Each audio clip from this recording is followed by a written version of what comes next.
Ireland is Ireland and it's unique. We have the best grass, we have the best beef, and we have the best farmers, and we have the best quality in the world. And they want us to become like Europe. That is the problem. They're using European statistics to make us like Europe. We're Ireland, we're going to stay Ireland, we are the best quality, the best people. Even when we travel around the world, it shows it. Everywhere we go, people love Ireland. Don't change Ireland into Europe. Let Europe change into Ireland if it wants to, but don't change it the other way around. Going to have serious consequences for the people of rural Ireland, the Climate Action Bill will, if the amendments that we will be putting forward are not accepted. We're putting forward amendments like 0% VAT on insulation. If the Greens and the Fine Gael, supported by Fine Gael and Fianna Fáil, are convinced that this Climate Action Bill is the important thing, where is the 0% on insulation? So that people can buy insulation at a very reduced rate and insulate their homes. That's exactly what we need to be looking at. I don't see that in this bill. The warmer homes itself, people are trying to get their homes insulated right across the country. 2 to 3 years waiting. A waiting list. This is outrageous, and this is what they need to be doing, and this is what they need to be tackling with a Climate Action Bill. This is the Green Party in government. This is meant to be the party that's supposed to protect the heather and the wildlife and the love for all this. Where's the love now? In this new scheme being implemented, it's an attack on Irish agriculture. It's an attack on Irish farming. This Climate Action Bill is an attack, and we don't have the resources, we don't have the public transport in place to renew our vehicles, electric vehicles. All this is all a lovely dream. It's a dream, but it's coming at a massive price. Really what it shows is a lack of respect for rural Ireland and a lack of understanding as to how rural Ireland operates. And it is a bit rich coming from parties like Fine Gael and Fianna Fáil, who are taking the electorate, rural electorate, for granted with this. Because I've seen firsthand the devastation that a so-called just transition is having on the Midlands. In particular, my county of Offaly is bearing the brunt of a so-called just transition, where there's no alternatives. There's no alternative jobs in place, and we will bear the brunt of up to 53% of the job losses that will happen because of this transition. I mean, certainly measures could be taken in a gradual manner, but hammering rural Ireland and hammering agriculture is not the way to go about this. And we feel that, the rural voice must be listened to. First of all, we have to make it quite clear. I personally, every one of us can speak for ourselves. I'm not a climate change denier. I'm not trying to say that we shouldn't improve on the way we live, on the way we carry on our business.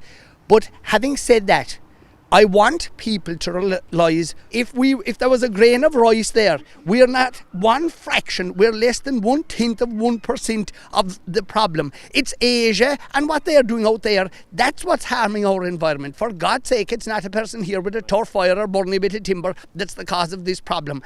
And we will do what we can do in a measured way. But my goodness, if this bill is implemented without people like us challenging it and questioning it, it's going to be crazy. And each one of you and everyone in Ireland is going to be detrimentally affected. That's first of all. Secondly, tourism.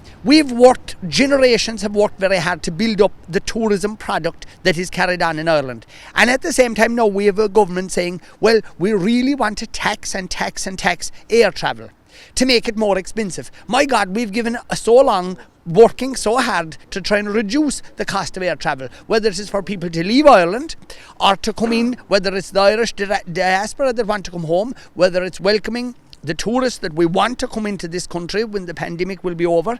But at the same time, our government are saying, no, we're going to tax it. So what will we do? Tax ourselves out of existence in the tourism market? Did you know that Dublin want to pump water now from the Shannon to Dublin? Why? Because they've overpopulated Dublin. They've destroyed the waterways around here. They're poisoning your waterways by overpopulating. And they've underinvested in the infrastructure in the other counties. We can see county by county in towns and villages that have got no infrastructure. They're pumping raw sewage into the rivers.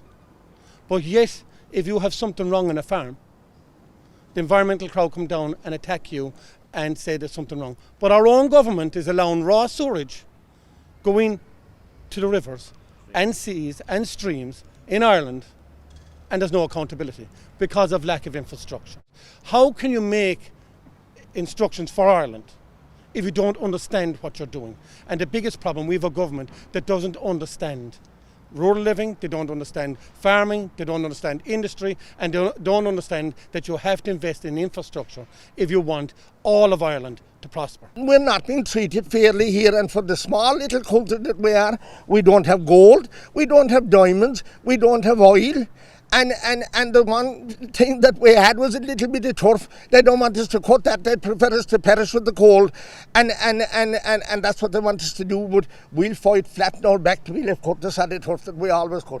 For Micheál Martin and his programme for government, his mad scramble for power. He didn't want any of us. He knew our views. He knew we represented rural Ireland and would continue to do so. So he made a cake, a fine big cake he made, with a good mixture, a dolly mixture, with the greens in. And they're extracting every bit out of them. I was in the government from 7 to 11, and I saw what John Gormley at the time and others extracted and the damage they done. And now they have carte blanche, their own programme for government. They have every kind of an issue that you could even think of to punish and control our people. Control is all about control. It's not about climate change. It's about control.